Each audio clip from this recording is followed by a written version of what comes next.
皆さん、こんにちは。山鹿市長の中島でございます。本日は多くの関係者の皆様のご支援のもと、山鹿市ルクセミナーを開催いたしましたところ、市民の皆様や小中学生、高校生の皆様をはじめ、このように多くの方にご参加いただき、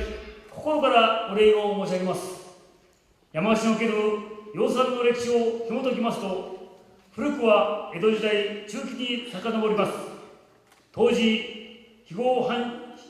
細川藩の藩主であった細川重方公が厳しい藩の財政を改善するため、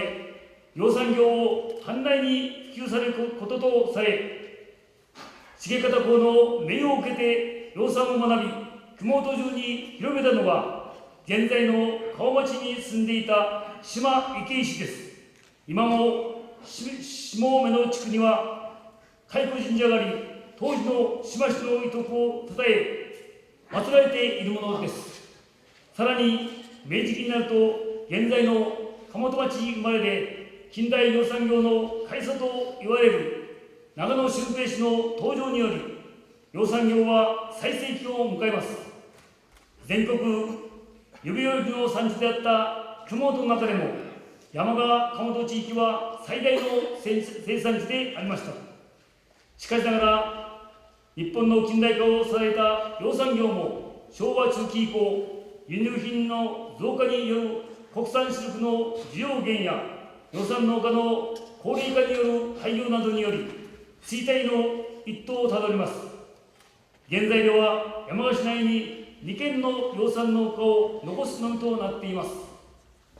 このような中、近年開発された周年無菌養蚕システムに注目された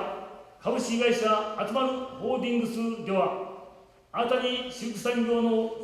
創出に向け、平成26年12月に山鹿市と農業参入協定を締結しました。現在、株式会社あつまる山鹿シルクでは、桑畑の造成や工場の建設などを進めておられ、市としましても、この新シルク産業構想を小創生に向けて重点的に取り組む3つの構想の一つに位置づけ、新たなジャパンブランドシルクの生産拠点として、山の地を再生すべく全力で取り組んでいるところであります。本日のセミナーでは、養蚕業の歴史を学んでいただくとともに、この構想にご協力いただいておりますさまざまな専門家の皆様により、新シルク産業の持つ高い可能性、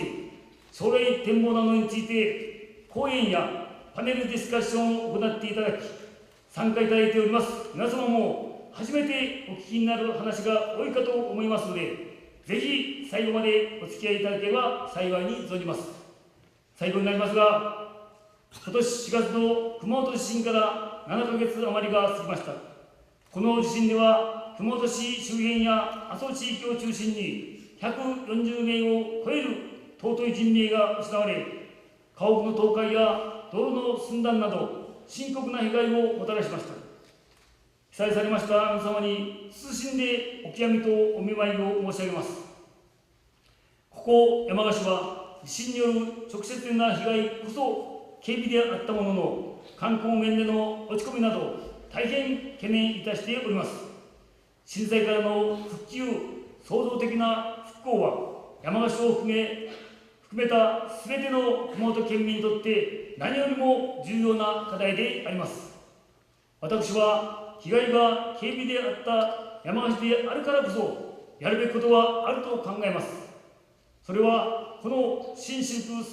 産業構想などを通じて、山鹿から麓の元気な姿、活力を国内外に発信すること、そして地方創生を実現していくことであります。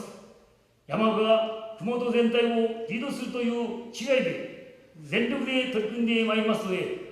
皆様方のご理解と熱い応援をお願い申し上げます。本日はよろしくお願い申し上げます。